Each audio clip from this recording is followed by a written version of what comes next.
Okay.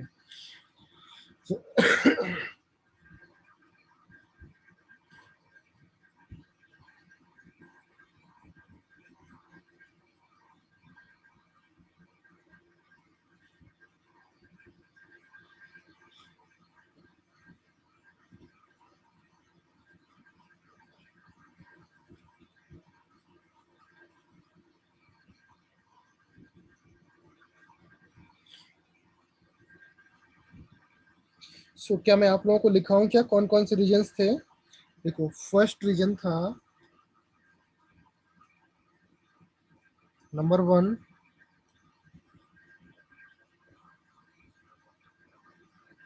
that is number 1 size, number 2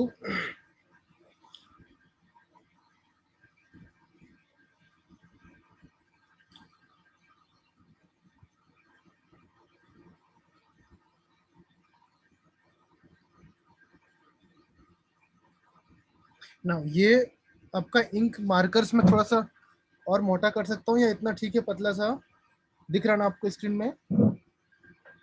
थोड़ा सा blur type तो नहीं दिख रहा? चलेगा? Third Yes. था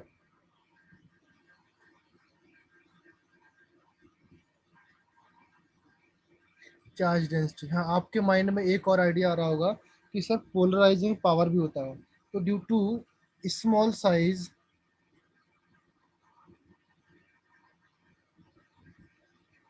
जो उसकी पोलराइजिंग पावर होगी वो क्या हो जाएगी बेटा? हाय हाय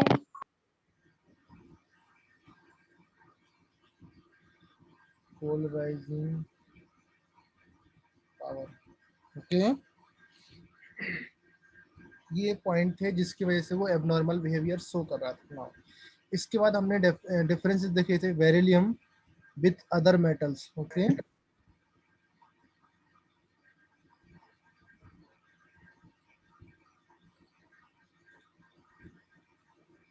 ये आपके डिफरेंसेस देखे थे। ओके, इस डिफरेंसेस को मैं डिटेल्स में नहीं जाता हूँ।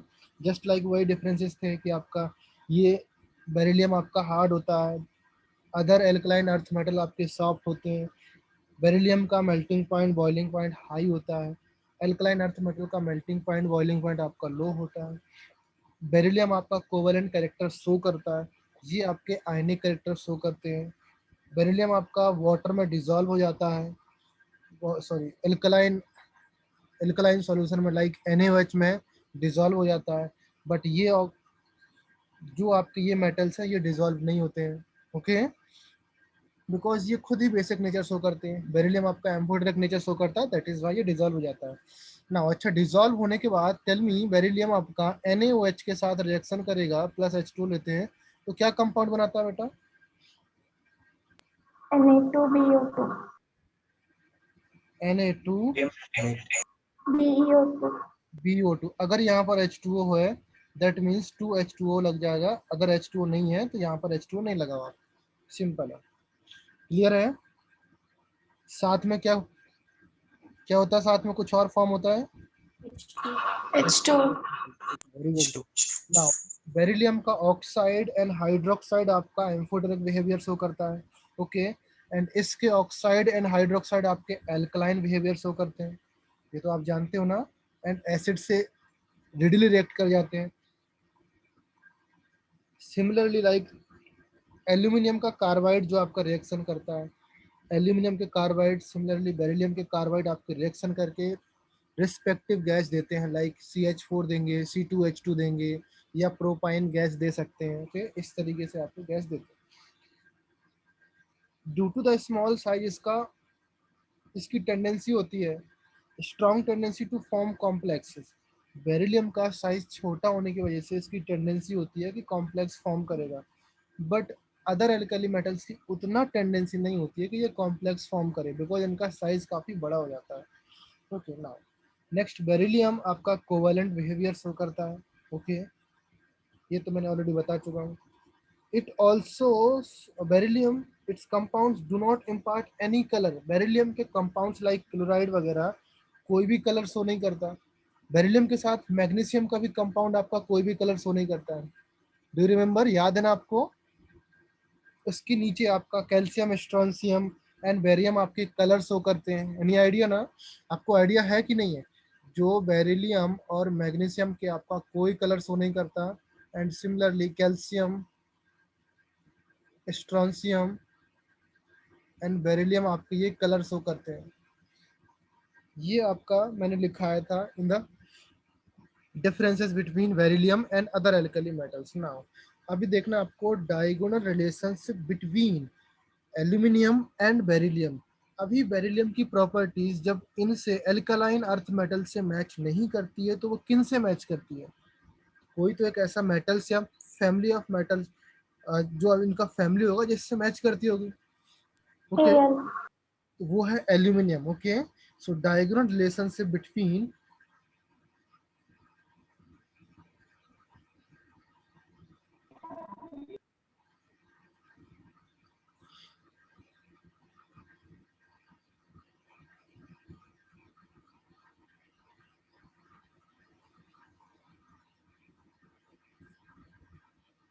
और यू कैन से सिमिलरिटीज बेटा। Okay, Aluminum. similarities between beryllium and aluminium। Okay, so ये आपको देखना है। अभी देखो, फर्स्ट ऑफ ऑल आपको बताना है वो कौन सा,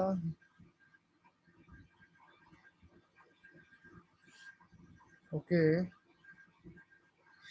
फर्स्ट ऑफ ऑल आपको बताना है वो कौन कौन से रीजन है जिसकी वजह से ये बेरिलियम और ये एल्यूमिनियम आपका सिमिलरिटी शो करता है। रीजन बताओ। जो आपने ऊपर रीजन लिखे थे जिसकी वजह से डिफरेंसेस होते हैं, ऑलमोस्ट सेम रीजन आप लिख दोगे, आपको फुल मार्क्स मिल जाएंगे। जस्ट लाइक मैंने लिथियम के लिए लिखाया था ना, लिथियम का एबनॉर्मल बिहेवियर में जो रीजन थे वही आप डायगोनल बिहेवियर में कर दोगे, कोई मैटर नहीं करता, दोनों सही चीजें हैं। ओके, सिमिलरली आप बेरिलियम का आप डायगोनल बिहेवियर में रीजन वही लिख दोगे जो आपने वहां पर डिफरेंसेस या एबनॉर्मल बिहेवियर में लिखा था। ओके, तो रीजन्स लिखो यहाँ पर। Point number 1,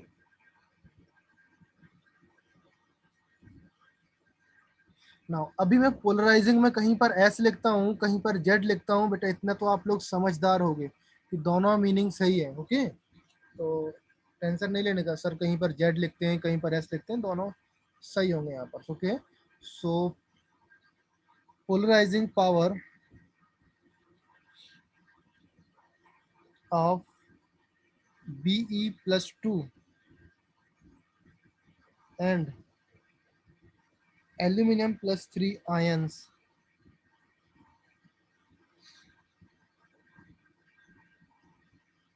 is high। इन दोनों के लिए पोलराइजिंग पावर बेटा बहुत हाई होता है। समझ में आया? And consequently compounds develop covalent characters. Okay, इसकी पोलराइजिंग पावर हाई होने की वजह से इसके जो कंपाउंड होंगे उनमें कोवैलेंट कैरेक्टर डेवलप हो जाएगा। तो आप लिख सकते हो consequently compounds develop covalent characters। okay, now next reason क्या है बेटा यहाँ पर? Polarising power. Okay, this is the reason. Okay, second reason लिखो यहाँ पर। Electronegativity. हाँ, Temporary nature. electronegativity value of both are almost same।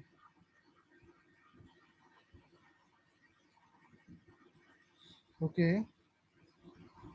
Third आपको लिखना है, दैट इज जो ऊपर लिखा है वो भी लिख सकते हो, बट यहाँ पर देखो बेटा, थर्ड मैं आपको यहाँ पर लिख रहा हूँ, ये इसका नाम क्या बेटा? EOX O0 लिखा, इसका meaning Oxidation potential. Yes, oxidation potential. Be specific, standard oxidation potential. जब यहाँ पर नॉट लगा होगा इसका मतलब होता है स्टैंडर्ड ऑक्सीडेशन पोटेंशियल। अगर नॉट नहीं लगा दैट मीन्स वो सिंपल ऑक्सीडेशन पोटेंशियल है। समझ गए? उस नॉट का मीनिंग होगा कि एक सर्टेन जो स्टैंडर्ड कंडीशन होती है उस पॉइंट पर आपने ऑक्सीडेशन पोटेंशियल निकाला उसका। क्लियर है? स्टैंडर्ड ऑक्सीडेशन पोटेंशियल, लेट्स यहाँ पर लिखता हूँ, standard oxidation potential of both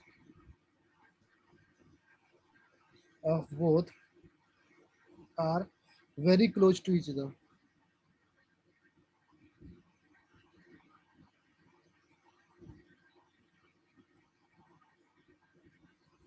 clear है? समझ में आया? ये इसके रीजन्स हो गए।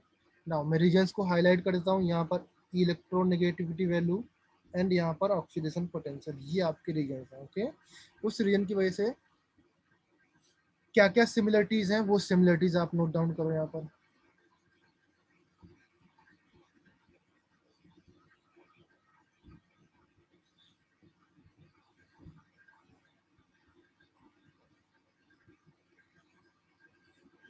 Number 1, both elements occur together in minerals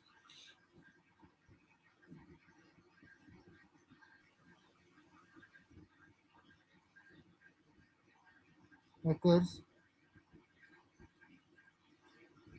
together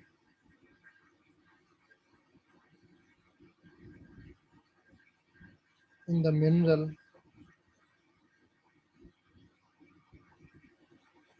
beryl। Beryl जानते हो बेटा?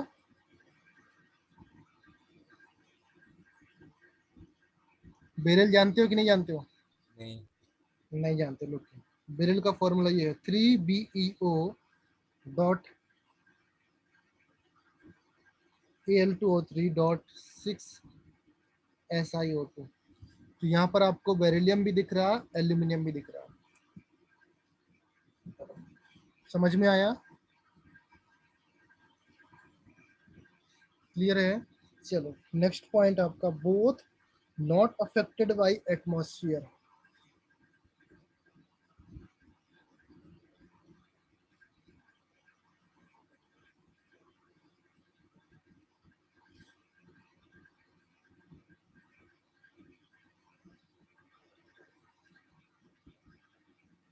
एटमॉस्फेयर से अफेक्टेड नहीं होती है, इसका मीनिंग क्या है बेटा?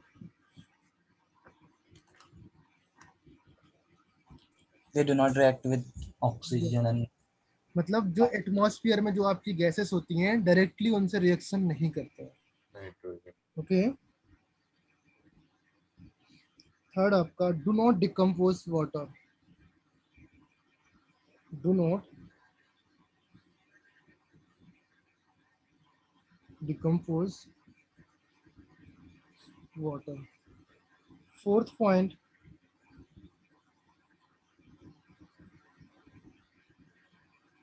fairly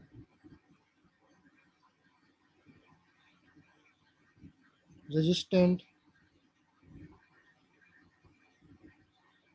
to action of acids due to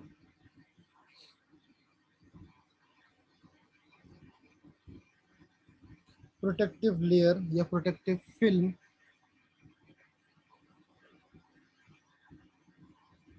of oxide on the surface। Basically जब इस मेटल्स का लाइक बेरिलियम और एल्यूमिनियम का आप एसिड के साथ रिएक्शन कराते हो आप लोग, तो क्या बनता है यहाँ पर Al2O3 का एक लेयर आ जाएगा।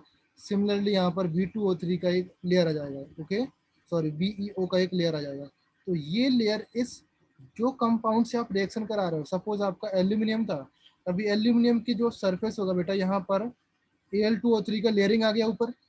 समझ रहे हो ना? अब इसके ऊपर लेयरिंग आ गया। प्योर एल्यूमिनियम आपका, लेट से ये जो आपका बॉक्स है, थोड़ा समझने का ट्राई करो। ये जो आपका बॉक्स है ये आपका एल्यूमिनियम है। ओके, स्टार्टिंग में कुछ एल्यूमिनियम आपका कुछ पार्ट रिएक्शन किया विद H2SO4 के साथ। ओके, तो आपका एक कंपाउंड फॉर्म होता है Al2O3, इसको बोलते हैं एल्यूमिना, ओके, और एल्यूमिनियम ऑक्साइड भी बोलते हैं।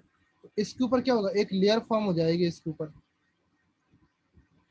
इसकी लेयर फॉर्म हो जाएगी इस Al2O3 के, और वो लेयर इतनी हार्ड होती है कि फर्दर रिएक्शन नहीं कर पाता। अभी देखो H2SO4 डायरेक्टली एल्यूमिनियम के कांटेक्ट में है क्या, यहाँ पर नहीं है। किससे रिएक्शन करना पड़ेगा, फर्स्ट इस लेयर से रिएक्शन करना पड़ेगा H2SO4 को, देन आपका एल्यूमिनियम के पास पहुंच पाएगा। तो इसलिए एक प्रोटेक्टिव लेयर फॉर्म हो जाएगी एल्यूमिनियम के सरफेस के ऊपर या बेरिलियम के सरफेस के ऊपर, या कोई और कंपाउंड जो आप रिएक्शन करा रहे हो उस टाइम पर, तो फिर फेयरली रेजिस्टेंट लेगा यहाँ पर, ओके। तो फिर फर्दर रिएक्शन आगे नहीं हो पाती है। समझे बेटा ऑल ऑफ यू, समझे कि नहीं? जैसे आप क्या कर रहे हो कि कोई भी सब्सटेंस ले रहे हो, ओके, लाइक एल्यूमिनियम है, एल्यूमिनियम का एक आपने पीस लिया, ओके, थोड़ा सा पीस लिया, रेक्टेंगुलर सर्कुलर जो भी आपका स्फेरिकल जो भी शेप है, एल्यूमिनियम का आपने पीस लिया। अभी उस एल्यूमिनियम के पीस के ऊपर आप एसिड डालोगे, तो एसिड से आपका एल्यूमिना मीन्स एल्यूमिनियम ऑक्साइड बनेगा। वो एल्यूमिनियम ऑक्साइड कहाँ रहेगा, उस सिस्टम से बाहर थोड़ी निकाल पाओगे अब उसको, होगा तो उसी सॉल्यूशन में ना।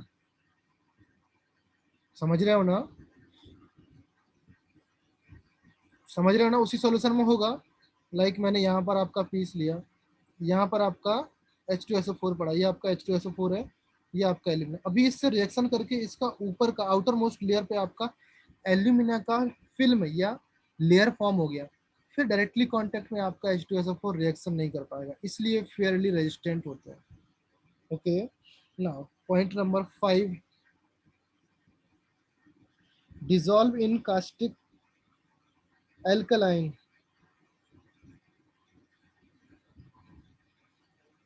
डिसॉल्व इन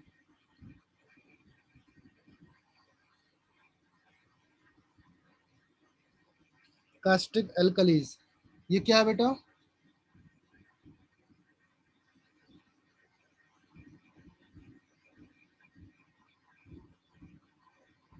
जिसको मैंने अंडरलाइन किया, NaOH, NaOH बोल सकते हो, और KOH. KOH भी बोल सकते हो, ओके। दोनों में से कोई भी चलेगा यहाँ पर, ओके, तो ये याद रखना है।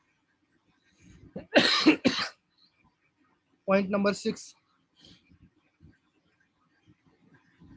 Chloride of both beryllium and aluminium have bridge chloride. Bridge chloride समझते हो?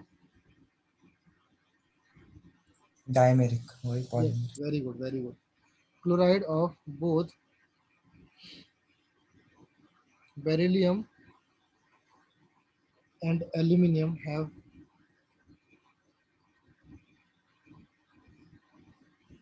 ब्रिज क्लोराइड स्ट्रक्चर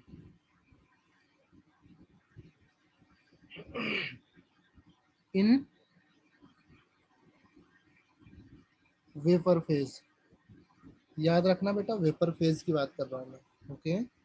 स्ट्रक्चर कैसा होगा, डायमेरिक फॉर्म में एग्जिस्ट करता है, कैसा होगा बेटा? अच्छा, एक आपका BeCl2 है, आपका BeCl2 डायमेरिक फॉर्म में क्या होगा, Be2Cl4 होगा। Yes sir.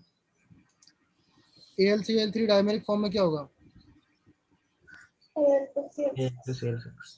अभी इसका स्ट्रक्चर बना दो बेटा, लाइक देखो यहाँ पर beryllium, beryllium Cl, Cl, Cl, Cl,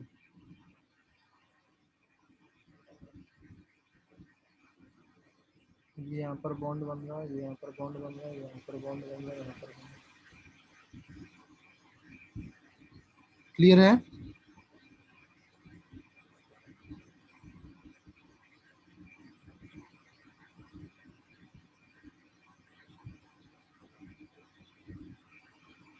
ना एल्यूमिनियम क्लोराइड का देखो, this is aluminium, this is Cl, Cl, aluminium, Cl, Cl, Cl, Cl, 1 2 3 4 5 6 7 8। Clear है बेटा? ना जो आपका ब्रिज क्लोराइड है उसको मैंने ग्रीन कलर से हाईलाइट कर दिया, उसको याद रखना आप। जो आपका ब्रिज क्लोराइड है उसको मैंने हाईलाइट कर दिया। सर वहाँ पे एल्यूमिनियम 4 बॉन्ड कैसे बनता है? एल्यूमिनियम 4 बैंड कैसे बनाता है, इसको मैं एक्चुअली में बेरिलियम ही भी पूछ सकते हो ना, बेरिलियम 4 बॉन्ड कैसे बनाता है।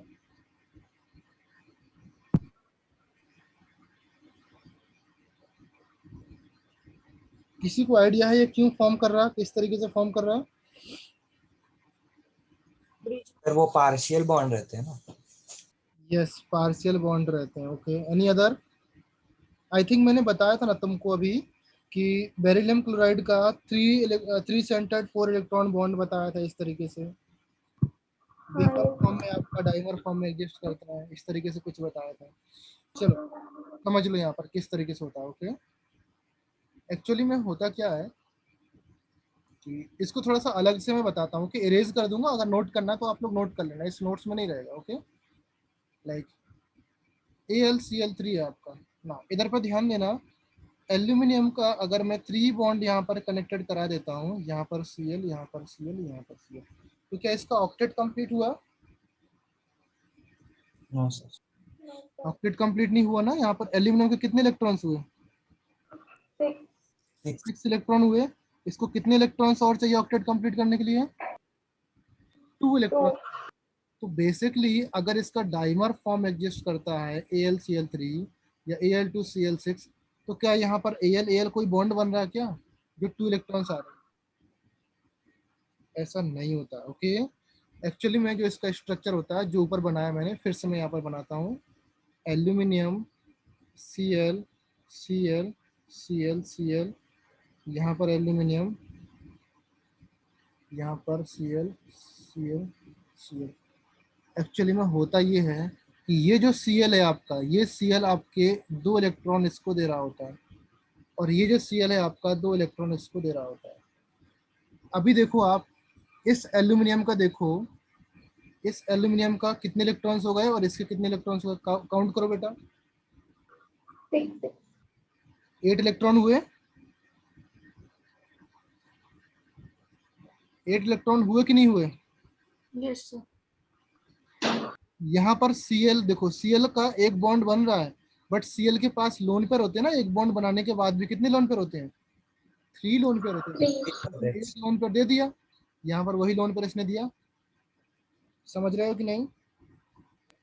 यस ओके, सो इसी के ऊपर जेई में क्वेश्चन आया था, टू फाइंड AlCl3 और Al2Cl6 में और भी ऑप्शंस थे यहाँ पर, लुइस एसिड और लुइस बेस फाइंड करना था। इसमें बताओ लुइस एसिड कौन सा है? लुइस एसिड बताओ बेटा, इसमें और इसमें। ये जेई में क्वेश्चन आया हुआ है। और भी 2 ऑप्शन थे, मुझे याद नहीं है, बट इतना याद है अभी, AlCl3 के ऊपर क्वेश्चन आया था। लुइस एसिड कौन सा है? ये ऊपर देखो बेटा, यहाँ पर AlCl3 बना हुआ है। AlCl3 इसमें कितने इलेक्ट्रॉन्स हैं इस सर्कल के अंदर? 6 इलेक्ट्रॉन। 6। तो यहाँ पर कितने इलेक्ट्रॉन की डिफिशियंसी है? 2 इलेक्ट्रॉन की डिफिशियंसी है टू कंप्लीट द ऑक्टेट। हाँ तो ये आपका लुइस एसिड हुआ। हाँ क्या यहाँ पर इलेक्ट्रॉन की डिफिशियंसी है इन दोनों एलिमेंट? नहीं। तो ये आपका तो लुइस एसिड नहीं है। ये जेई में क्वेश्चन आया था, नहीं इसमें टिक लगाना था, ये आपका लुइस एसिड नहीं है जबकि सेम कंपाउंड, बट ये डाइमर फॉर्म में है। कंपाउंड सेम है ना?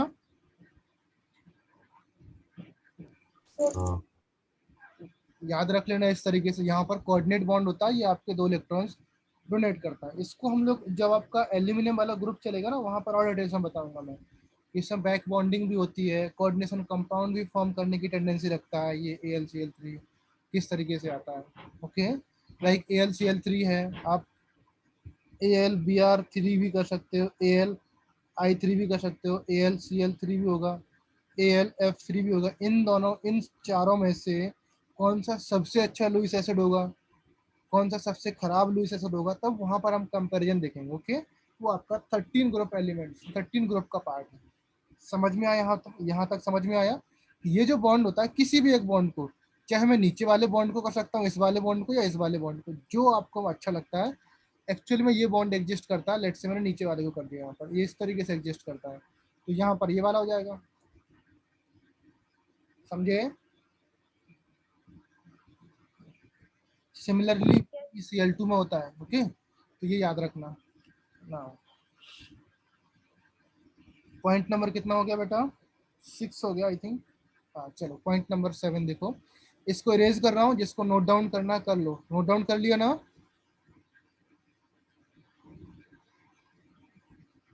कुछ भी नहीं है बेटा, समझ गए होगे तो कुछ भी नहीं है, नहीं समझोगे तो फिर आपके लिए बहुत कुछ है।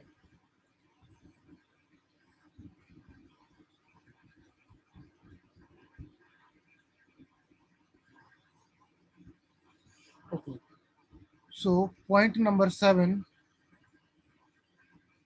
7 क्या है? Both the ions give hydrated ions in solution. यहाँ पर लिखो both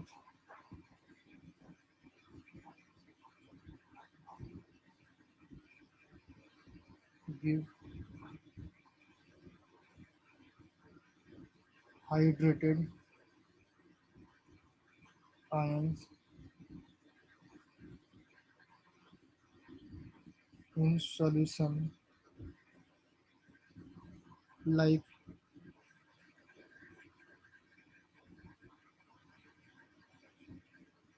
BeH2O, H2O whole 4 plus 2 and comma Al H2O 6 and यहाँ पर +3। इस तरीके से आयंस एग्जिस्ट करते हैं इन हाइड्रेटेड फॉर्म में। समझ में आया? दोनों एल्यूमिनियम के एज वेल एज बेरिलियम के complexes. कॉम्प्लेक्स फॉर्म है। Very good. Question number 8, both carbide evolve, both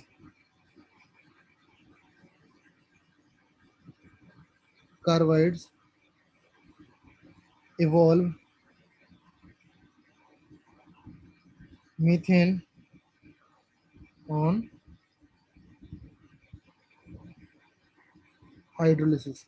अभी मैंने कार्बाइड के रिएक्शन आप लोगों को बताया था, कार्बाइड की रिएक्शन मैंने आप लोगों को बताया था जब आप डिफरेंसेस पढ़ रहे थे। ओके, तो मैं यहाँ पर रिएक्शन इनकम्प्लीट रखता हूँ, आप लोगों को बताना है। कार्बाइड लाइक बेरिलियम का कार्बाइड किस फॉर्म में एग्जिस्ट करता है बेटा? नाम बताओ बेरिलियम के कार्बाइड का। B2C. Very good. Okay, two C. यहाँ पर आप H2O से रिएक्शन करोगे, क्या फॉर्म होगा? सिमिलरली एल्यूमिनियम का कार्बाइड क्या होगा? Plus AlCl3। Al4C3. Very good बेटा। Okay, Al4C3। जब इसका आप हाइड्रोलिसिस करोगे, तो ये मैं आपको होमवर्क देने वाला था, बट चलो आप लोगों की मेहनत मैंने कम कर लिया। ये बनेगा, वाटर कितने मॉलिक्यूल्स हैं वो बैलेंस आउट कर लेना आप लोग। चलो यार, आप लोग नहीं करोगे, आई थिंक 4 यहाँ पर आएगा, 12 यहाँ पर आएगा। पॉइंट नंबर 8 हो गया। पॉइंट नंबर 9 देखो, point number 9, both form polymeric, polymeric आपका covalent hydride.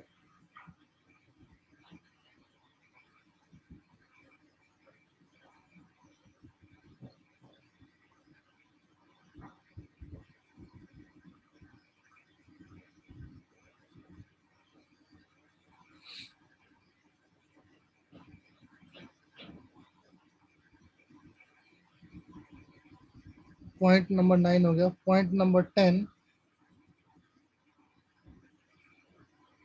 Be+2 and Al+3 have a strong tendency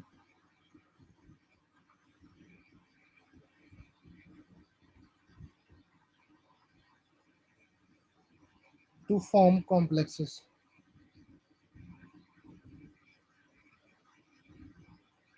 ये पॉइंट एक्चुअली में इसके पास में होना चाहिए, किधर गया, इसके पास में नहीं, पॉइंट नंबर 7 के पास में होना चाहिए, बट कोई प्रॉब्लम नहीं, आपको याद ही करना है। तो कॉम्प्लेक्सेस किस टाइप के होंगे, जो ऊपर कॉम्प्लेक्स फॉर्म हुआ वाटर के लिए वहाँ सेम कॉम्प्लेक्स यहाँ पर हो जाएगा, like BeF4 -2, similarly AlF6 -3. Okay,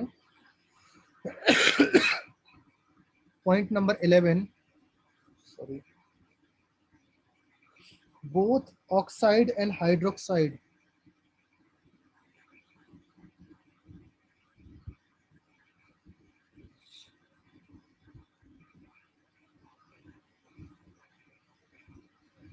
कैसे होते हैं बेटा, कोवेलेंट, हाँ एम्फोटेरिक।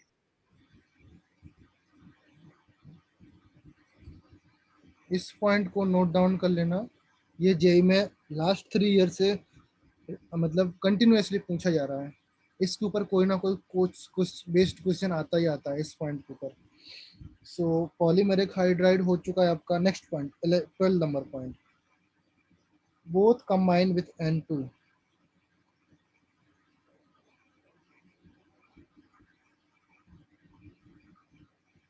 N2 के साथ कंबाइन होकर क्या फॉर्म करेगा बेटा, BE3N2 कंपाउंड्स का नाम क्या होगा, नाइट्राइड। नाइट्राइड। नाइट्राइड्स होगा। इसमें एक लाइन और ऐड कर लेना, कौन सी लाइन,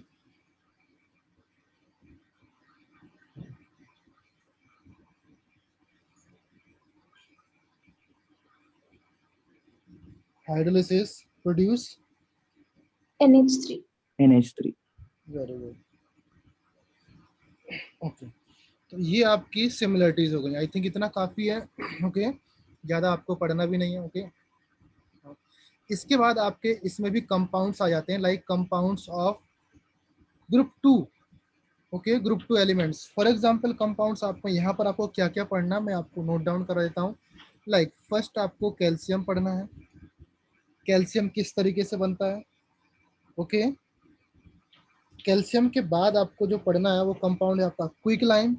क्विक लाइम का फॉर्मूला क्या बेटा, CaO। CaO। Next quick lime के बाद जो कंपाउंड है वो क्या है, जो डेली CaO, लाइफ में आप यूज करते हैं, CaOH hold lime water. Flake line. Flake lime. Next आपका calcium carbonate, CaCO3, CaCO3। Next आपका CaSO4 कैल्शियम सल्फेट। अगर मैं इसमें 2H2 कर दूं तो क्या बन जाएगा, जिप्सम। जिप्सम। जिप्सम हो जाएगा। नेक्स्ट जिप्सम के बाद फिर इसमें POP इसी में आ जाएगा आपका, फिर इसके बाद सीमेंट आएगा। हाँ, ये आपको सीक्वेंस आपको फॉलो करना है। अभी फर्स्ट कैल्शियम पढ़ना, इसके बाद आपका चैप्टर कंप्लीट हो जाएगा। नाउ यू टेल मी, आपका सॉल्युबिलिटी के ऊपर काफी डाउट है ना, सॉल्युबिलिटी किस तरीके से निकालते हैं, सच बताओ सब लोग, या आपने याद कर लिया, रट लिया, डाउट है क्या शिव प्रसाद। Yes sir. तो मैं उसको डिस्कस कर देता हूँ सॉल्युबिलिटी को, फिर हम लोग, अच्छा कैल्शियम डिस्कस करने के बाद हम लोग सॉल्युबिलिटी डिस्कस करते हैं। ओके, एक कैल्शियम खत्म कर लेते हैं यहाँ पर, उसके बाद सॉल्युबिलिटी डिस्कस करेंगे। सॉल्युबिलिटी थोड़ा सा बड़ा टॉपिक हो जाएगा, चलो मैं सॉल्युबिलिटी डिस्कस कर देता हूँ आप लोगों को। ओके, क्योंकि बहुत लोगों ने मेरे से क्वेश्चन पूछा था कि सर सॉल्युबिलिटी किस तरीके से निकालेंगे, सॉल्युबिलिटी कुछ समझ नहीं आता, तो चलो सॉल्युबिलिटी दोनों के लिए बताऊंगा, एल्कलाइन अर्थ मेटल्स के लिए और एल्कली मेटल्स के लिए, कंफ्यूज नहीं होने का। ओके, दोनों सब जगह वैलिड होगा जो कंसेप्ट बताऊंगा। देखो फर्स्ट ऑफ ऑल आपका जो मैं बताने वाला हूँ वो आपका कंसेप्ट है, आप हर जगह पे अप्लाई कर सकते हो, बट सर्टेन कंडीशन रिक्वायर्ड होती है वहाँ पर। ओके, सॉल्युबिलिटी के लिए first you should know that. Okay, first of all यहाँ पर लिखो solubility,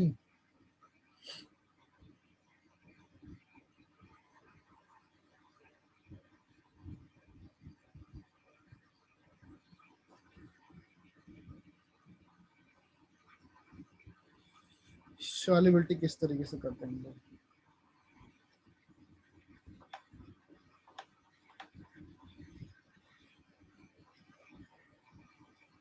solubility can be explain by two way, दो तरीके होते हैं जिसकी वजह से आप सॉल्युबिलिटी एक्सप्लेन कर सकते हैं। फर्स्ट ऑफ ऑल सॉल्युबिलिटी आप कैसे एक्सप्लेन करते हैं, एक्चुअल में जो उसका फॉर्मूला होता है, all of you study delta G is equal to क्या होता है बेटा, delta H minus T delta S. यही ये पढ़ा हो कि नहीं पढ़ा आप लोग? यस। ओके अभी देखो लेक्चर्स यहाँ पर जो हुआ ना, इससे पहले मैंने बताया लेक्चर्स वहाँ पे स्टॉप करो, अभी मुझे यहाँ पर प्रॉपर आपका आंसर चाहिए ताकि सॉल्युबिलिटी में कोई डाउट ना रहे आपको, बाद में आप नहीं कंप्लेन करोगे सर इसमें कुछ डाउट है हम बता दो। ओके तो जिसको जहाँ पर समझ नहीं आता तुरंत पॉइंट आउट करेगा। ओके अदरवाइज कंसेप्ट बताऊंगा फिर बाद में आप सॉल्युबिलिटी में डाउट नहीं पूछोगे, कोई जो डाउट है अभी पूछते जाना। सो डेल्टा जी, अगर आपका डेल्टा जी नेगेटिव होता है तब वो कंपाउंड आपका सॉल्युबल होता है, अगर डेल्टा जी आपका पॉजिटिव होता है तो वो कंपाउंड आपका इनसॉल्युबल होता है। ये अकॉर्डिंग टू प्रैक्टिकल थ्योरी आपकी ये होती है। बट एक प्रैक्टिकल थ्योरी जो आप हमने बताई थी आपका लैटिस एनर्जी और हाइड्रेशन एनर्जी से भी आपने बताया था, ये हम लोग डिस्कस कर रहे थे ना कि लैटिस एनर्जी जहाँ ज़्यादा होगा वो इनसॉल्युबल, हाइड्रेशन एनर्जी जहाँ ज़्यादा होगा वो आपका सॉल्युबल, ये डिस्कस कर रहे थे। एक्चुअली ये lattice energy hydration energy drive ही करते हैं इस फॉर्मूले से, इस फॉर्मूले से ही आपकी लैटिस एनर्जी और हाइड्रेशन एनर्जी आती है। ओके तो रूट कॉज वाला जो आपका मेथड है वो आपका ये है, बट हम लोग यहाँ से सिर्फ लैटिस एनर्जी और हाइड्रेशन एनर्जी पे ही स्ट्रिक्ट रहते हैं कि हमको इससे पहले नहीं जाना, पहले जो कुछ होता रहता है उसका कोई मतलब नहीं। समझ में आया? तो depending on the these two concept आपका फर्स्ट ऑफ ऑल जो आपका एक मेथड है वो मैं बता देता हूँ आपका कि नंबर वन यहाँ पर नोट डाउन करो। नंबर वन होगा more is the radius,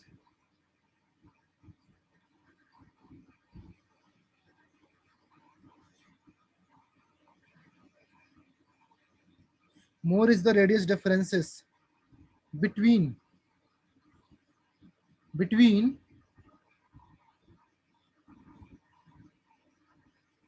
cation and anions,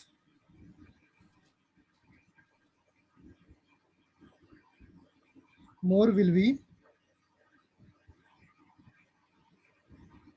solubility। ये समझ में आया पॉइंट बेटा? अभी इसके आगे मैं आप एक वर्ड लगा देता हूं जनरली। इस जनरली वर्ड का मतलब क्या बेटा? इसका मतलब है एक्सेप्शन आर देयर, ये हर जगह अप्लाई नहीं होने वाला, इसके मतलब यहाँ पर भी एक्सेप्शन होंगे आपके।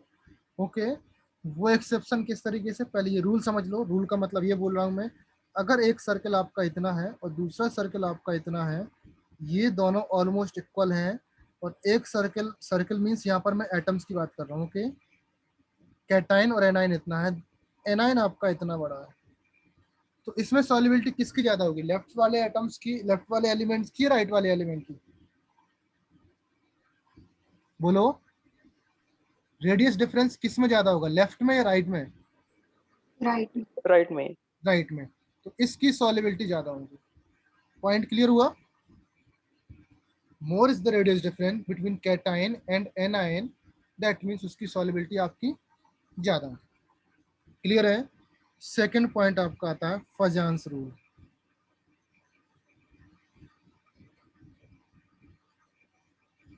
फजान्स रूल क्या बोलता है बेटा?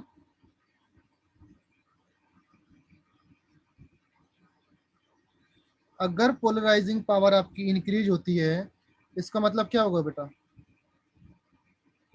Covalent character. Covalent character increase होता हो,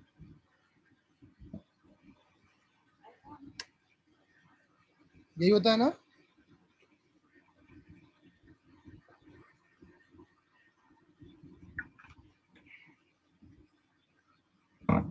ओके अगर कोवेलेंट कैरेक्टर इंक्रीज होता है तो सॉल्युबिलिटी इंक्रीज होगी डिक्रीज होगी?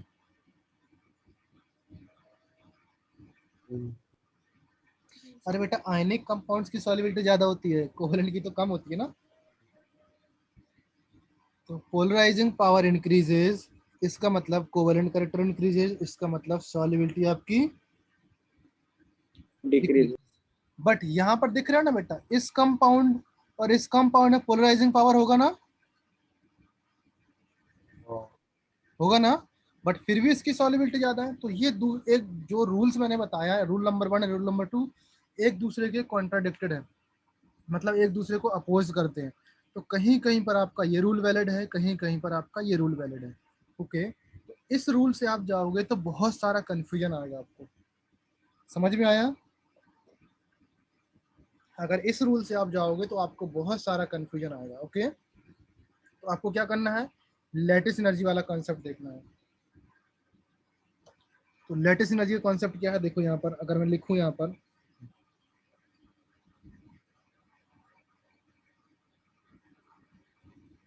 solubility of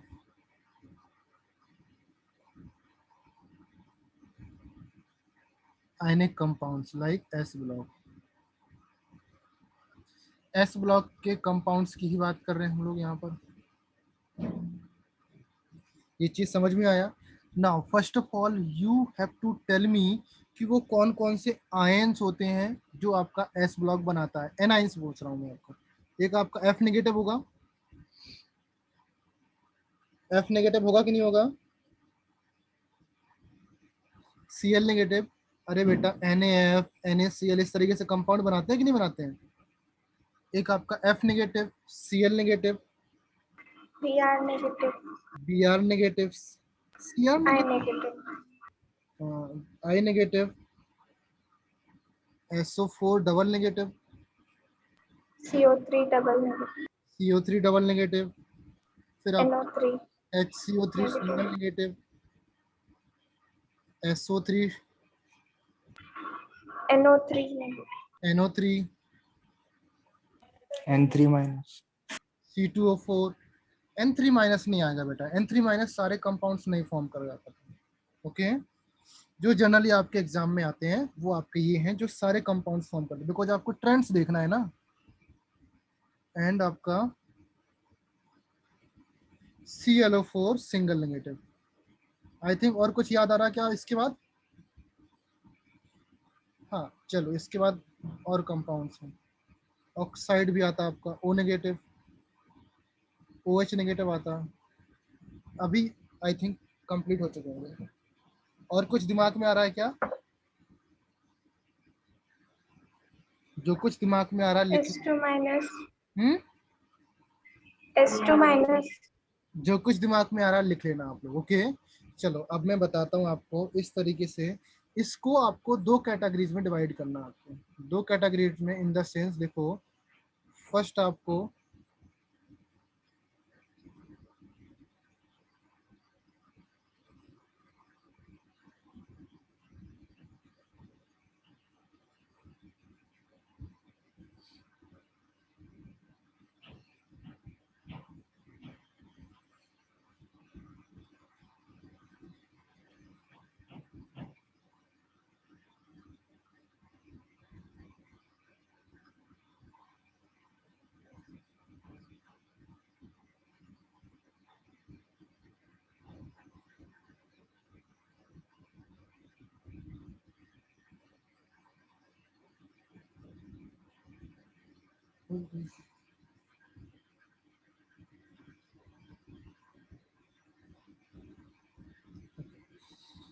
इस दो कैटेगरी का मीन्स है बेटा, फर्स्ट आपका जो लेफ्ट हैंड साइड लिखूंगा इसका मतलब है स्मॉल एनायन।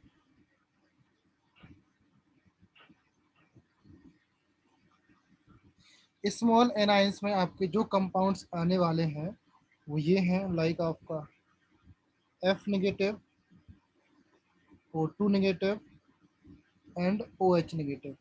और अदर देन जितने भी कंपाउंड्स आपको दिख रहे हैं सारे कंपाउंड्स यहाँ पर किस में आएंगे? लार्ज एनाइन में आएंगे।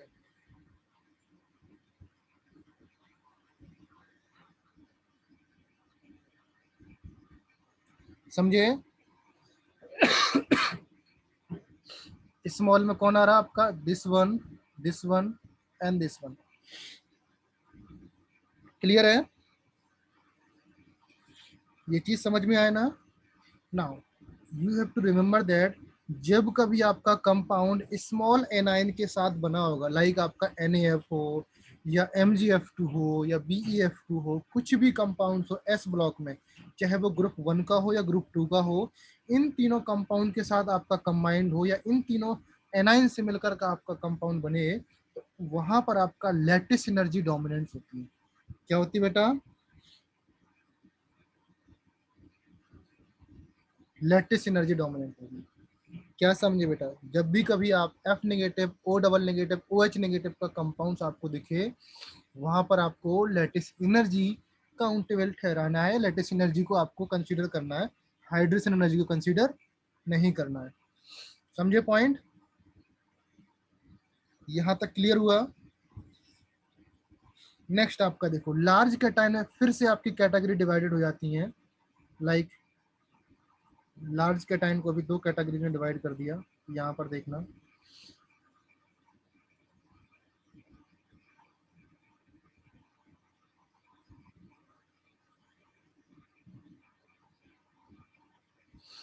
First one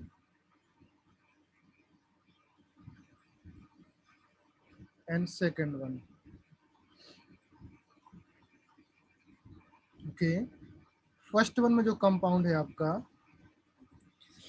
whenever there is number of cation, यहाँ पर देखना, यहाँ पर लिख रहा हूं मैं Nc+, या इसको इस तरीके से लिख लो बेटा Nc+।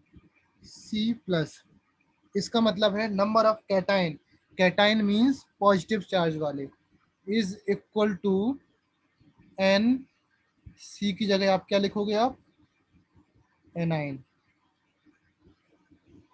नंबर ऑफ कैटाइन और नंबर ऑफ एनाइन इक्वल होते हैं, तब क्या होगा बेटा? उस पॉइंट ऑफ टाइम पर आपका हाइड्रेशन एनर्जी काउंटेबल होगा, या आपको हाइड्रेशन एनर्जी आपको कंसीडर करना है, लैटिस एनर्जी कंसीडर नहीं करना है।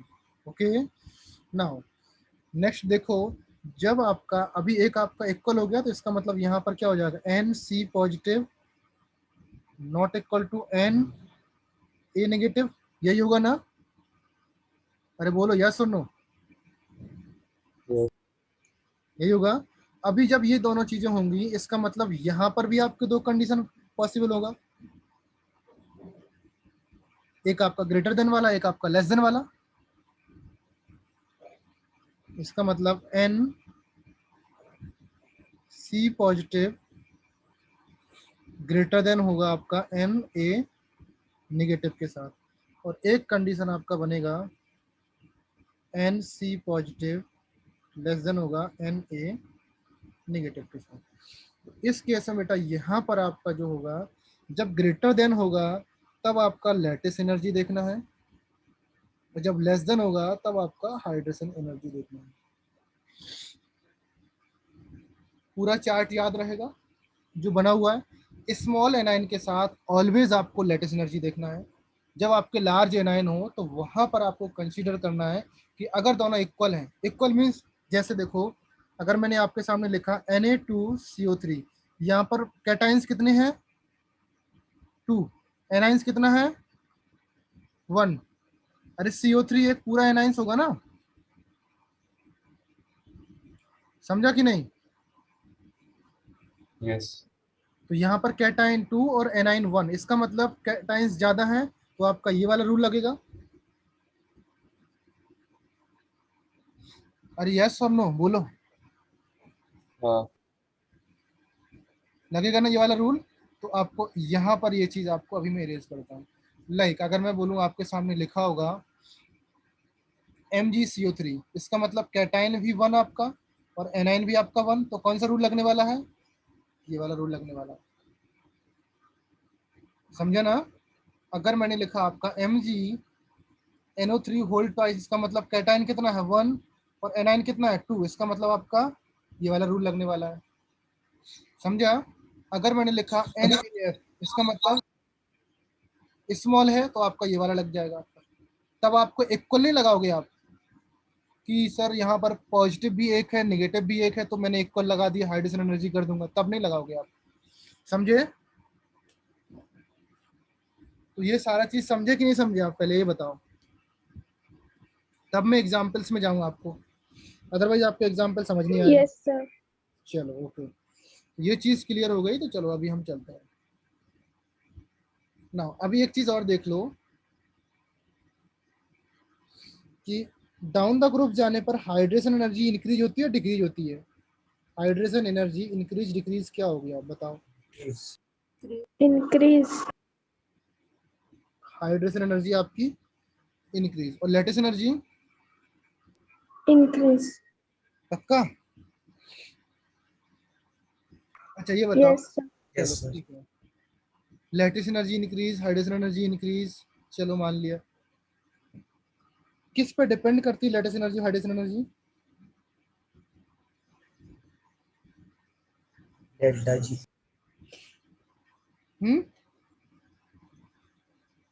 अच्छा हाँ, इसको याद करने के लिए एक मैंने वर्ड था मेरे पास, जैसे आपके सामने होता है ना BLAH, ब्ला ब्ला ब्ला बोलते हो, तो आप क्या करोगे, क्लास याद करो।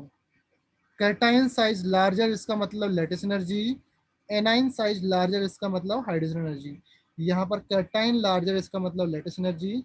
एनाइन लार्जर, इसका मतलब हाइड्रोजन एनर्जी। याद रहेगा? यस और नो? इस वर्ड से आपको याद करके रखना है क्लास। ओके ना, चलो मैं आपको लेटेस्ट एनर्जी और हाइड्रोजन एनर्जी का थोड़ा सा ट्रेंड बताता हूँ। ओके, यहाँ पर हाइड्रोजन एनर्जी किस पे डिपेंड करती है बेटा?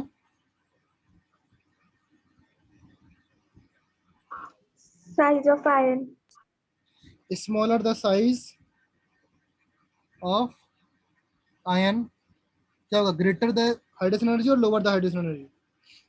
Greater. Greater the hydrogen energy. इसका मतलब क्या होगा बेटा? लिथियम प्लस सबसे ज्यादा होगा, फिर सोडियम आएगा आपका, फिर पोटेशियम,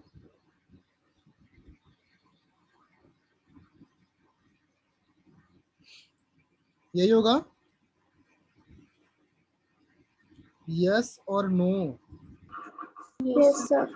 ओके, सो अगर ये देखो, हाइड्रोजन एनर्जी बेसिकली क्या होता है, जिसकी हाइड्रोजन एनर्जी ज्यादा, उसका मतलब उसमें वाटर की कंबाइनिंग कैपेसिटी ज्यादा, इसका मतलब वाटर में सॉल्युबल होगा। समझे कि नहीं? जिसकी हाइड्रोजन एनर्जी कम, इसका मतलब सॉल्युबल नहीं होगा। तो बेसिकली मैं लिख सकता हूं यहाँ पर, हाइड्रोजन एनर्जी डिक्रीजेज तो solubility also decreases। Point clear? या आप इस तरीके से लिख सकते हो, hydrogen energy is proportional to solubility। समझे? अरे यस और नो बेटा, कुछ तो बोलो। Yes sir. लेटिस एनर्जी आते हैं। लेटिस एनर्जी क्या होता है बेटा? Lattice energy is proportional to charge density.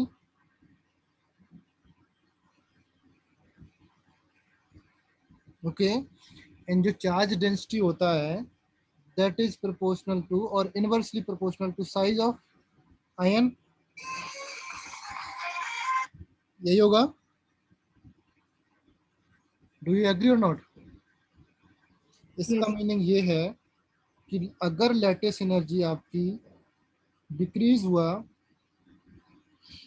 तो सॉल्युबिलिटी क्या हो जाएगा आपका?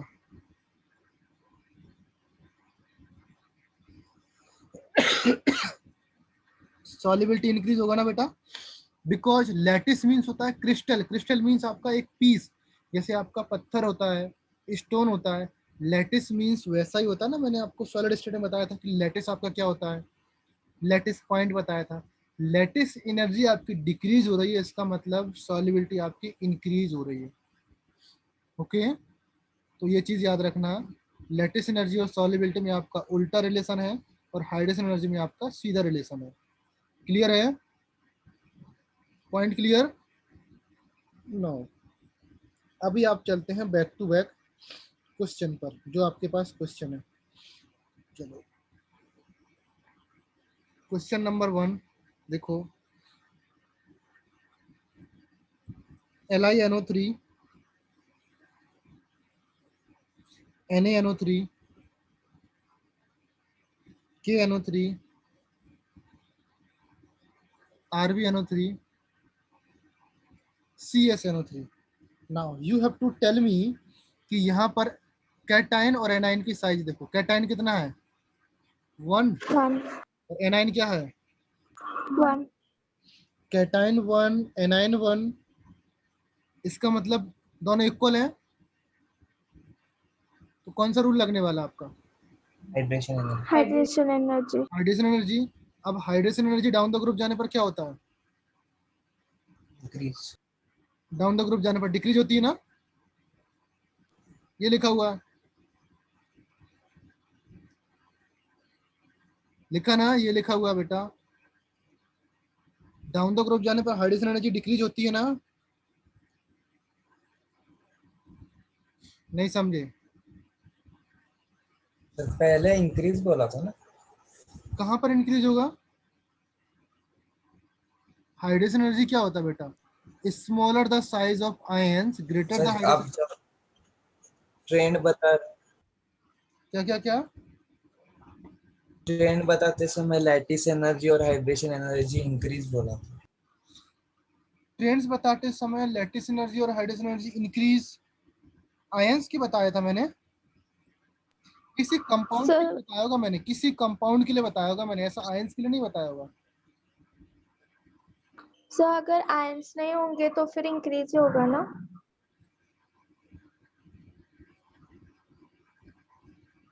नहीं बेटा, डिक्रीज होगा।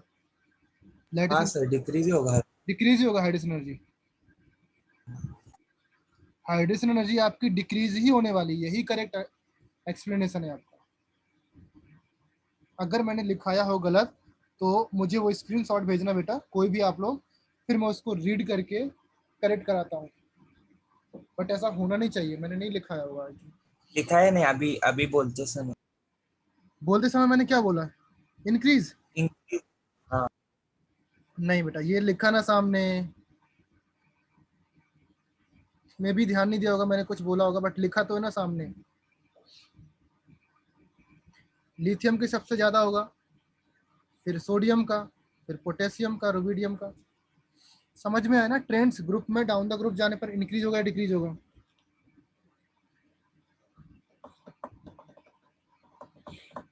समझे ना? देखो आपको किस तरीके से क्वेश्चन सॉल्व करना होता है। सपोज आपका पूछा कि नाइट्रेट का हाइड्रोजन सॉल्युबिलिटी का ट्रेंड बताओ, तो देखो सॉल्युबिलिटी यहाँ पर कैटाइन 1 एनाइन 1, यहाँ पर भी 1, यहाँ सब जगह 1 1 है, सब जगह एक ही ग्रुप की बात पूछ गई। तब क्या करोगे आप उस टाइम पर? ये 1 1 एनाइन भी 1 आपका, कैटाइन भी 1, इसका मतलब दोनों इक्वल है। इक्वल मतलब कौन सा केस लगा आपका? ये वाला केस। Hydration energy. तो इसमें हाइड्रोजन एनर्जी काउंट करना है। Hydrogen energy down the group जाने पर क्या होता है? डिक्रीज होता है। डिक्रीज मतलब सॉल्युबिलिटी आपकी क्या होगी? डिक्रीज। समझे ना? सॉल्युबिलिटी डिक्रीज होगी ना, तो आपको डायरेक्टली आपने एरो लगा देना इस तरीके से।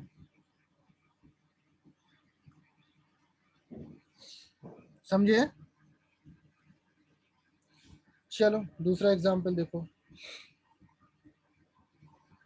चलो ये तो आपका एग्जांपल था इस तरीके से। अभी मैं आपको एग्जांपल देता हूँ और आप ट्रेंड्स बताते जाना साथ साथ में किस तरीके से होगा। लाइक 1 है आपका Li2CO3 Mg2CO3 CaCO3, sorry Mg नहीं है यहाँ पर,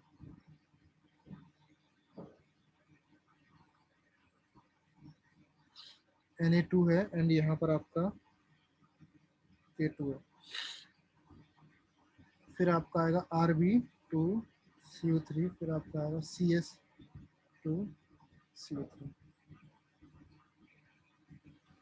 थर्ड, कैन आई राइट, मैं इस तरीके से अभी राइट डाउन करूंगा आपको समझने के लिए, BeCO3 MgCO3।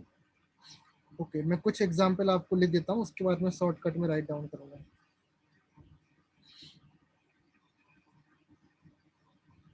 इसमें बताओ ट्रेंड क्या होगा बेटा, फर्स्ट वन में सेकंड वन में? फर्स्ट में बताओ फर्स्ट वन में डिक्रीज, लैटिस एनर्जी या hydrogen energy? Lattice energy. Lattice energy. क्यों बेटा? कैटाइन आपका 2 है और एनाइन आपका 1 है, 1। तो ClAH, कैटाइन आपका ज्यादा है, इसका मतलब lattice energy. Lattice energy down the group जाने पर क्या होता है, डिक्रीज और इंक्रीज? डिक्रीज। डिक्रीज, इसका मतलब सॉल्युबिलिटी, इंक्रीज, ये देखो इंक्रीज। इंक्रीज। तो आप क्या लगा दोगे, इंक्रीज, मतलब हाँ इस तरीके से, समझे? ये वाला केस मोस्टली 99% आपका वैलिड रहेगा, बट यहाँ पर भी आपके एक्सेप्शन है। ये ऐसा बेटा, ये कहीं पर बुक में मिलेगा नहीं आपको, ये सिर्फ सेपरेट किया गया है कि कहाँ पर लैटिस एनर्जी डोमिनेट करती है, कहाँ पर हाइड्रोजन एनर्जी डोमिनेट करती है। इस तरीके से अलग टेबल फॉर्मेट बना के सेपरेट किया गया है। ओके, तो आप समझ जाना कि कहाँ पर लैटिस एनर्जी है, कहाँ पर हाइड्रोजन एनर्जी है, उसी के अकॉर्डिंग आप निकाल सकते हो। सेकंड में बताओ बेटा, ग्रेटर देन, यहाँ पर क्या डोमिनेंट होगा पहले बताओ? Hydration energy. तो इस तरीके से आएगा, बोलो सही है कि नहीं है? Yes sir.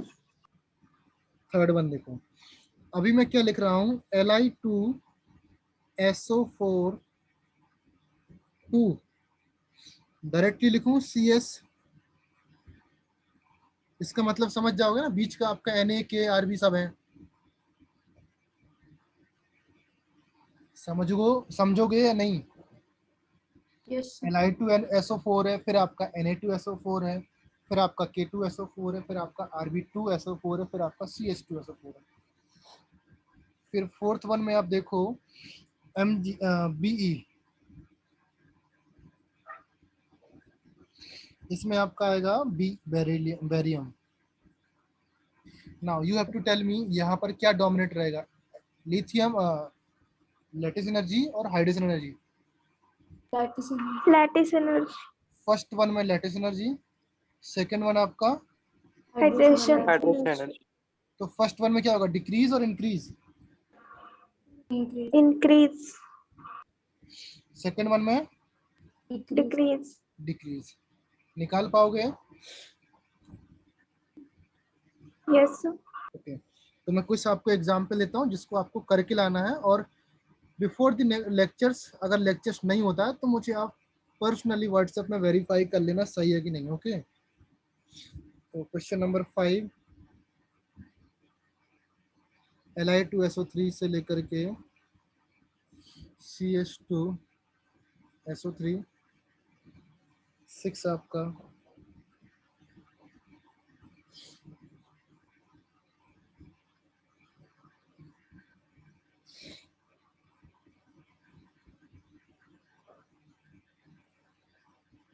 अच्छा, लिथियम नाइट्रेट कर सकते हैं हम लोग, सीजियम नाइट्रेट 8 आपका आ जाएगा।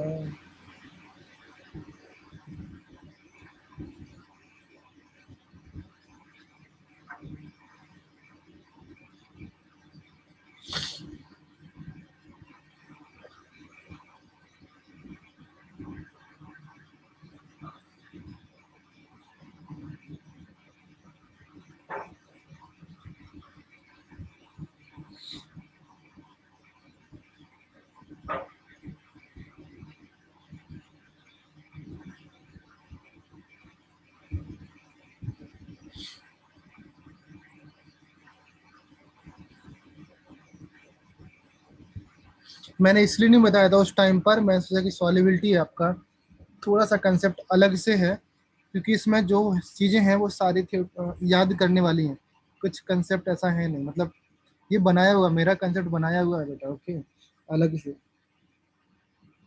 9th 10th के बाद आपका 11th देख सकते हैं।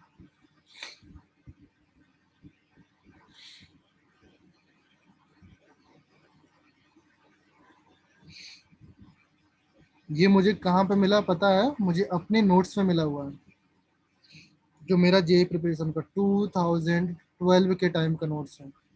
सोचो कितना साल पुराना, 8 इयर्स पुराने नोट्स में देखा मैंने। Li2O CS2O 12 नंबर आपका BEO।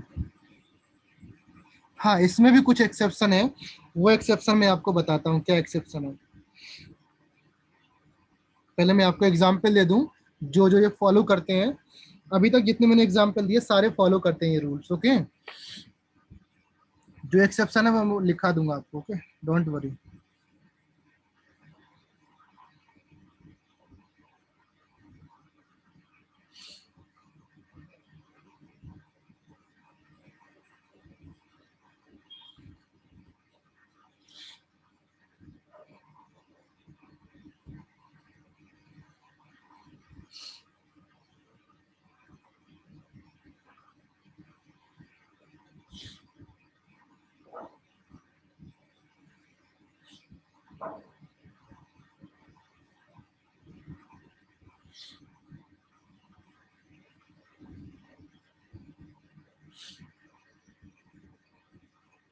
जो अभी तक लिखे मैंने 16, ये सारे के सारे रूल्स फॉलो करते हैं।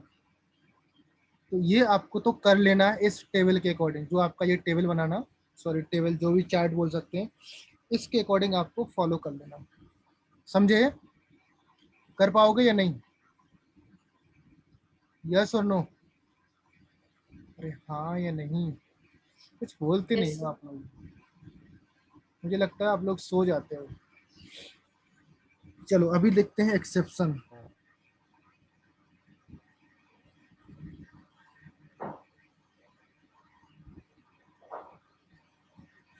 कौन कौन से एक्सेप्शन है उसको देखो, मैं यहाँ पर रेड कलर से सारे एक्सेप्शन लिख दे रहा हूँ, तो उसको आपको याद रखना।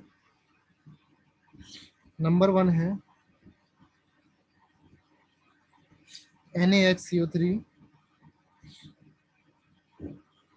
KHCO3, RbHCO3, CSHCO3। सेकंड है आपका LiCl, NaCl, KCl, RbCl, CSCl। Third one BeF2, MgF2, CaF2, SrF2, BaF2। Fourth one है सोडियम डाइक्रोमेट,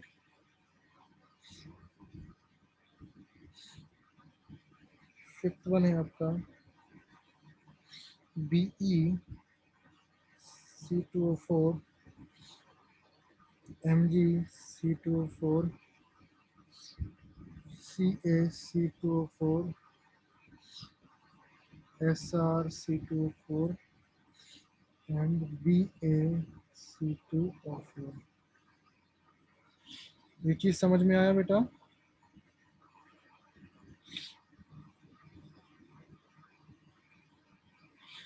अभी देखो एक्चुअल में होता क्या है यहाँ पर, इसमें अकॉर्डिंग टू योर रूल्स जो आपने अभी सीखा उसके अकॉर्डिंग इसका ऑर्डर क्या आना चाहिए, पहले आप लोग बताओ।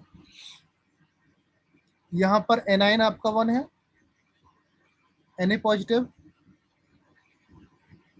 HCO3 नेगेटिव आपका कैटाइन है, कैटाइन भी आपका 1 है, इसका मतलब 1 = 1 क्या डोमिनेंट रहेगा, लैटिस एनर्जी या हाइड्रेस एनर्जी?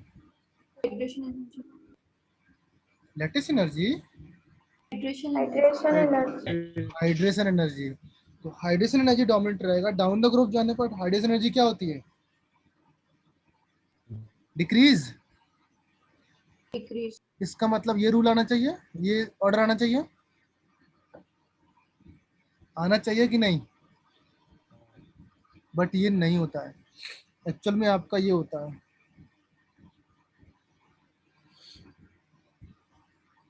क्यों होता है उसका रीजन ये है, रीजन आपसे कभी नहीं पूछा जाएगा एग्जाम में।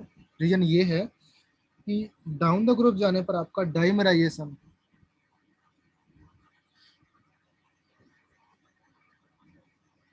डाइमराइजेशन इंक्रीज होगा एंड पॉलीमराइजेशन, पॉलीमराइजेशन डिक्रीज होगा। पॉलीमराइजेशन मतलब क्या होता है? बहुत सारे मॉलिक्यूल्स मिल करके एक पॉलीमर बनाते हैं।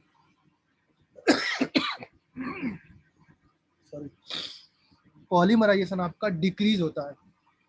इसका मतलब जिस पॉलीमर्स तो जानते हो ना आप लोग, नहीं जानते तो ये समझो कि बहुत सारे सी एस ये आपके कंपाउंड मिल करके एक स्टेबल कंपाउंड बनाएंगे।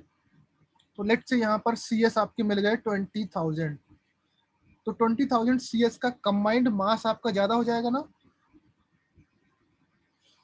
कंबाइंड मास ज्यादा होगा ना?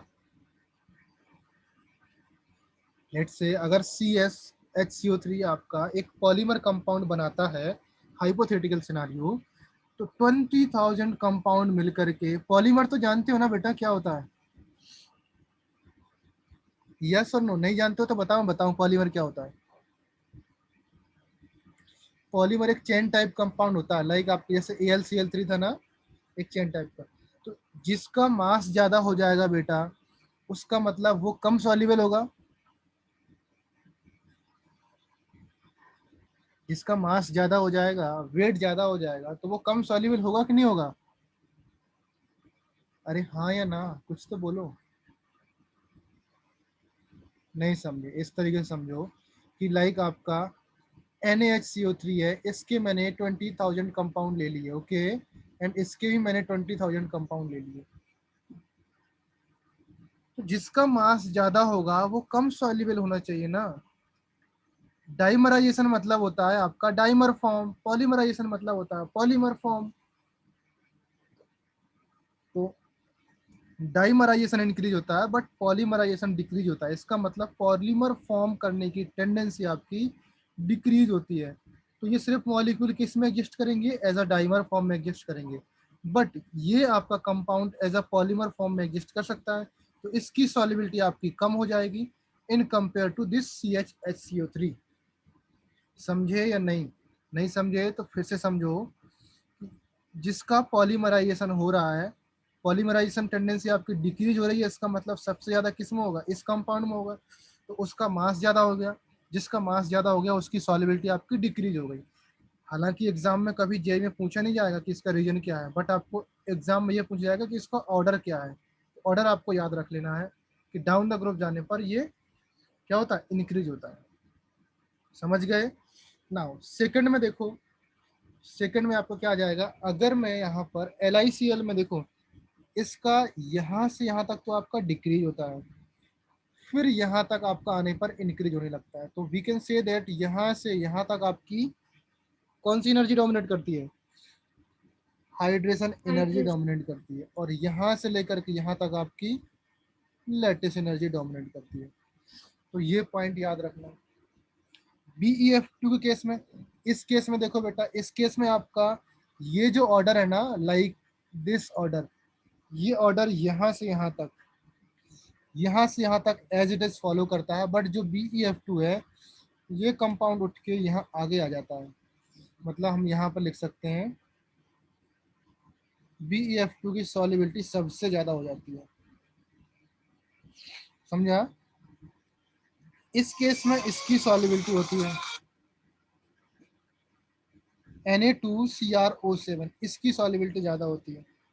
अकॉर्डिंग टू रूल आपका डिफरेंट रहेगा, बट एक्चुअल रिजल्ट में आपको बता रहा हूँ। इस केस में भी आपका क्या होता है? ये कंपाउंड उठ करके बेटा आगे पहुंच जाता है। समझा ना?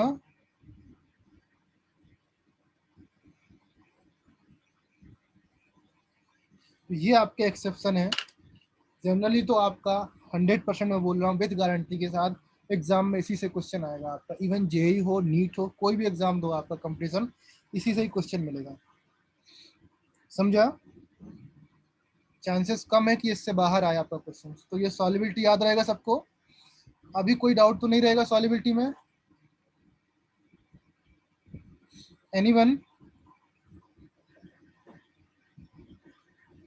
अरे यस और नो बेटा, कुछ डाउट है किसी को? शिव प्रसाद?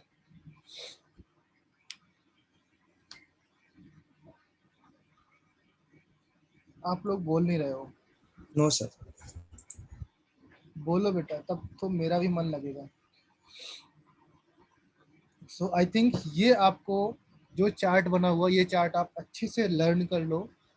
हाँ, जो स्मॉल एनाइन है बेटा, स्मॉल एनाइन के लिए आपका ये रूल फॉलो कर। लाइट जैसे मैंने यहाँ पर लिया था Li2O है, तो यहाँ पर ऑक्साइड है, BeO, यहाँ पर ऑक्साइड है, यहाँ पर हाइड्रोक्साइड है, यहाँ पर फ्लोराइड है। तो इस सब केस के लिए आपको ये वाला स्मॉल एनाइन वाला रूल लगेगा। याद रखिएगा ना, वो भूल मत जाना। F negative, O double negative and OH negative के लिए आपका स्मॉल एनाइन का रूल लगेगा। अदर देन दिस थ्री आपका लार्ज एनाइन वाला रूल लगेगा सब जगह पर। समझे? समझ गए ना all of you? Okay, so I think lecture में अभी स्टॉप कर रहा हूँ।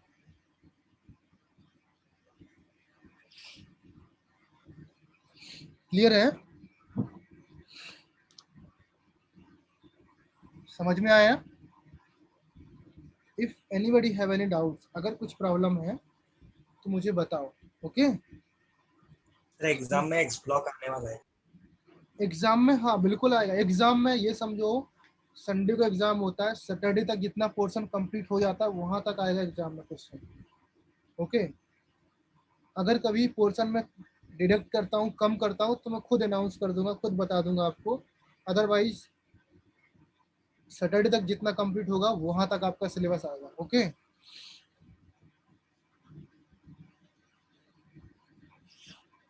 यस। समझ में आया?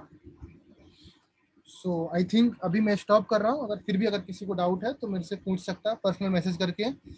पर्सनल मैसेज करके ये डाउट आप, ये जो एग्जाम्पल हैं ये आप वेरीफाई करा सकते हो। अदरवाइज अगर ये रूल फॉलो कर रहे हो आप लोग, दैट मीन्स आप ये सही कर लोगे।